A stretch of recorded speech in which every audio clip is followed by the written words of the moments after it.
Hello everyone, नमस्ते। मेरा नाम गरिमा है और मैं एक इंट्यूटिव टैरो रीडर हूँ। I welcome you all to Venus vibes, जहाँ आज हम करने वाले हैं एक छोटा सा reading about messages from the universe. To be honest, मैं एक pick a card reading record करने के लिए बैठी थी, लेकिन वाइल आई वॉज मेडिटेटिंग मुझे बहुत स्ट्रांगली ये गाइडेंस मिला कि कलेक्टिव को कुछ मैसेजेस देने की बहुत ज़रूरत है। तो जब मैंने ये मैसेजेस को चैनल किया तो मुझे कुछ चीज़ें क्लियर हुई जो मैं आज आपके साथ डिस्कस करना चाहती हूँ। तो ज़्यादा देरी ना करके, मैं रीडिंग को क्रिस्प रखना चाहती हूँ, ज़्यादा देरी ना करके हम शुरू करते हैं आज का reading, messages from the universe. तो जो पहला गाइडेंस यहाँ पे आ रहा है ना, वो है रीफ्रेम करने का। हम हमारे डेली कॉन्वर्सेशंस में कैसे शब्द यूज़ कर रहे हैं, इस चीज़ पे थोड़ा हमको ज़ोर देने की ज़रूरत है, इस चीज़ पे थोड़ा गौर करने की ज़रूरत है। क्या हम जो बातें कर रहे हैं, जो हम बोल रहे हैं, वो एक पॉजिटिव टोन में जा रहा है कि वो एक नेगेटिव टोन में जा रहा है? क्योंकि जहाँ रीफ्रेम की बात आती है वहाँ पे ये बोला जा रहा है कि आपके साथ अभी जो कुछ भी हो रहा है, आप उसको ऐसे मत समझिए कि ये मेरे साथ क्या हो रहा है। आप ये चीज़ समझने की कोशिश कीजिए कि ये मेरे साथ क्यों हो रहा है, जो भी हो रहा है ये क्यों हो रहा है और इससे मुझे क्या सीखने को मिल रहा है। जो कार्ड है इसके ऊपर एक क्लियर इमेज है जो आपको दिखेगा in the form of a gift. 2 हाथ है और उसके ऊपर एक गिफ्ट रैप किया हुआ है। रैप किया हुआ है मतलब क्या? हमको दिख नहीं रहा है उसके अंदर क्या है ना? रैप्ड अप है और आपके पास आ रहा है ये गिफ्ट। तो अब ये हमको नहीं पता इसके अंदर क्या है, लेकिन ये जब हमारे पास आ रहा है हमको तो वो लेना पड़ेगा। अब जब हम इसको ले रहे हैं, हम क्या मनस्थिति में इसको ले रहे हैं? क्या हम ये सोच के ले रहे हैं कि पता नहीं इसके अंदर क्या है, एक डाउट की तरह से, या फिर एक डर के एनर्जी से क्या हम ले रहे हैं? क्योंकि मैं बहुत डर का एनर्जी पिक कर पा रही हूँ कलेक्टिव में। Even during my meditations I can sense there is a lot of fear around. लोग बहुत डरे हुए हैं। तो कुछ भी जब नया हो रहा है हमारे ज़िंदगी में, कुछ भी नई चीज़ आने वाली होती है, हम पहले डर जाते हैं कि पता नहीं अब क्या आने वाला है। तो ये जो एनर्जी है ना, इस एनर्जी पे काम करने की ज़रूरत है। और इस एनर्जी के एसोसिएटेड जो वोकैबुलरी है हमारा, हम क्या बोल रहे हैं? क्या हम ऐसे बात कर रहे हैं कि अब पता नहीं और क्या होने वाला है? काफ़ी बार हम लोग ऐसे करते हैं जब चीज़ें सही नहीं जा रहे होते हैं ना, तो we use this kind of vocabulary कि पता नहीं और क्या क्या देखना बाकी है, पता नहीं और क्या क्या सुनना पड़ेगा। तो ये जो वोकैबुलरी है ना, इस चीज़ को चेक करने के लिए बोला जा रहा है।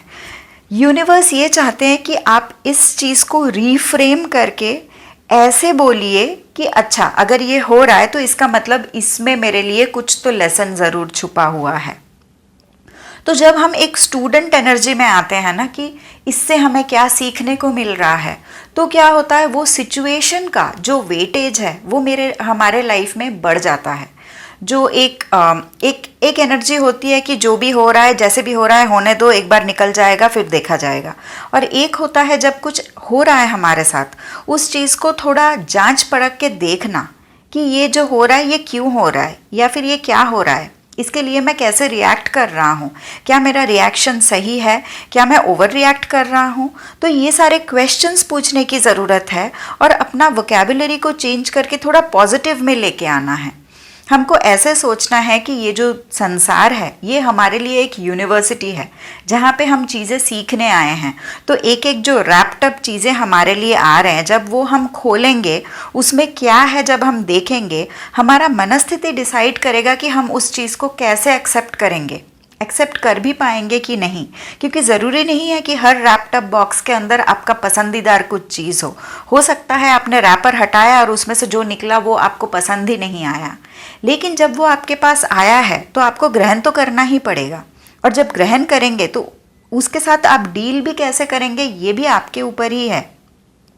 तो ये एनर्जी में थोड़ा सा आपको खुद को ढालने के लिए बोला जा रहा है कि जो कुछ भी हो रहा है वो मेरे अच्छाई के लिए ही हो रहा है, इससे मुझे कुछ सीखने को मिल रहा है। तो ये माइंडसेट में टैप इन करने की ज़रूरत है। सेकंड मैसेज जो है बहुत ही मतलब एक भारी भरकम मैसेज है, जो है अवेकनिंग का।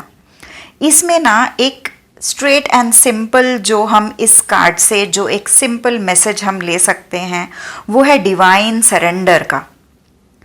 अवेकनिंग कब होता है?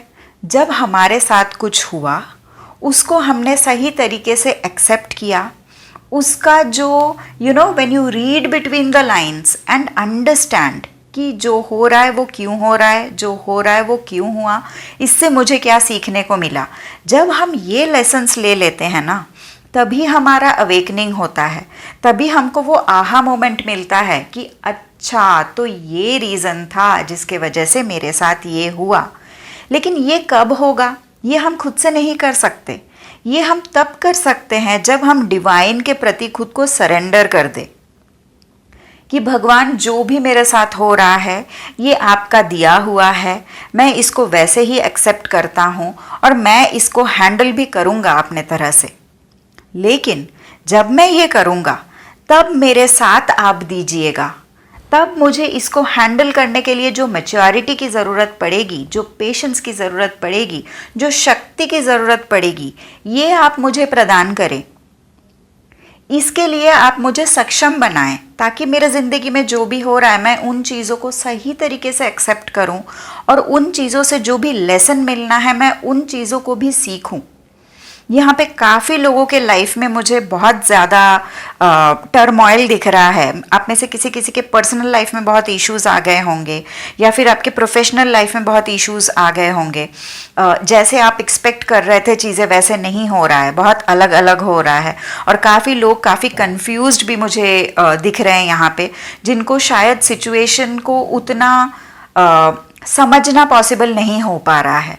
तो यहाँ पे आपको बोला जा रहा है कि जहाँ तक आपके हाथ में है आप चीज़ों को समझिए, और जहाँ पे आपको लग रहा है ना कि ये मेरे हाथ में नहीं है, मुझे नहीं समझ में आ रहा है ये मेरे साथ क्यों हो रहा है, वहाँ पे आप कर दीजिए सरेंडर।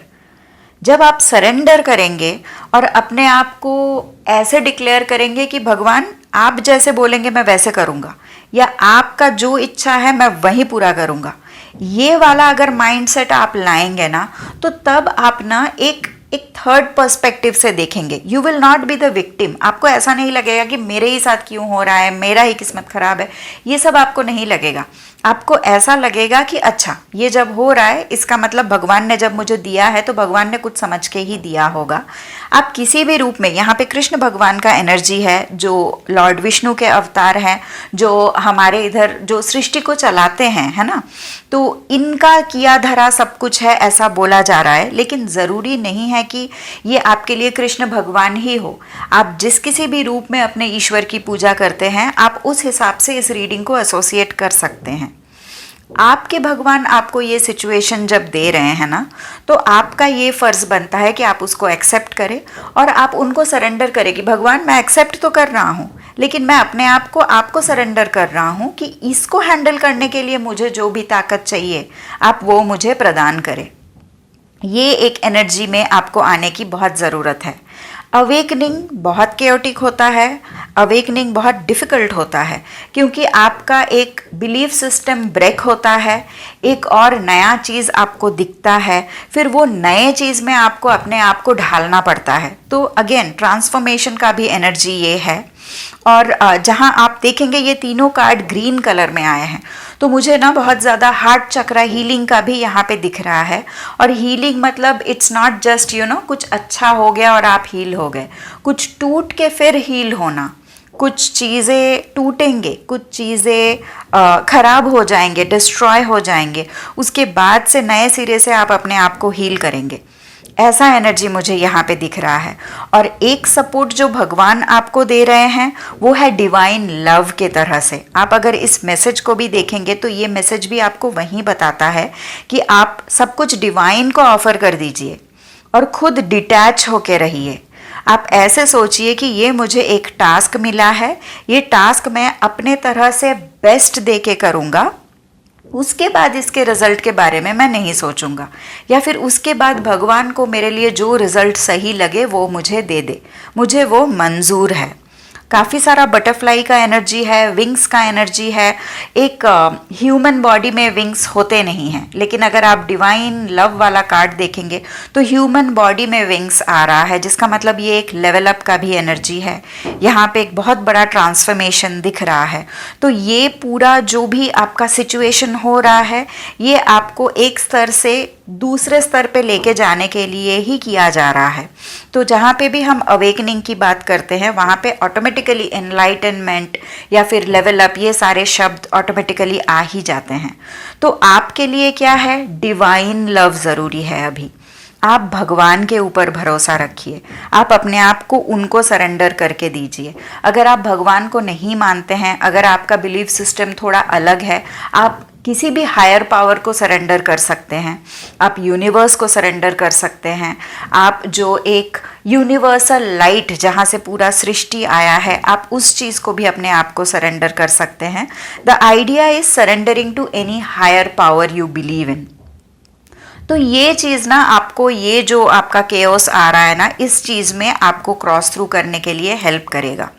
और ये किसी भी क्षेत्र में हो सकता है। ये आपका पर्सनल लाइफ के इश्यूज़ हो सकते हैं, ये आपके प्रोफेशनल लाइफ के इश्यूज़ हो सकते हैं, आपके स्पिरिचुअल लाइफ के इश्यूज़ भी हो सकते हैं। मुझे नहीं पता कौन इस रीडिंग को सुन रहा है, लेकिन मुझे ये ज़रूर दिख रहा है कि बहुत कॉन्फ्लिक्टिंग एनर्जी में हैं आप। बहुत सारा प्रॉब्लम आ रहा है एक साथ और आपको समझ में नहीं आ रहा है कि क्या क्या हैंडल करें। तो आपको ये बोला जा रहा है कि हर एक टास्क को एक टास्क की तरह उठाइए, अपना बेस्ट दीजिए, उस टास्क को भगवान को ऑफर करके आगे बढ़िए। ये एक गाइडेंस आपके लिए है। और मुझे ना एक टाइम फ्रेम भी दिख रहा है यहाँ पे, एक 2 to 3 मंथ्स आपका शायद थोड़ा ऐसे केओस में ही जाने वाला है। तो ये टाइम फ्रेम में आप ये एनर्जी को प्लीज़ एम्ब्रेस करने की कोशिश कीजिए, ये आपको बहुत मदद करेगा। ओके, आज के लिए इतना ही। Thank you so much for being with me in this reading. आप मुझे बताइएगा कि मेरा रीडिंग आपसे कितना रेजोनेट किया और आपको कैसा लगा। बाय।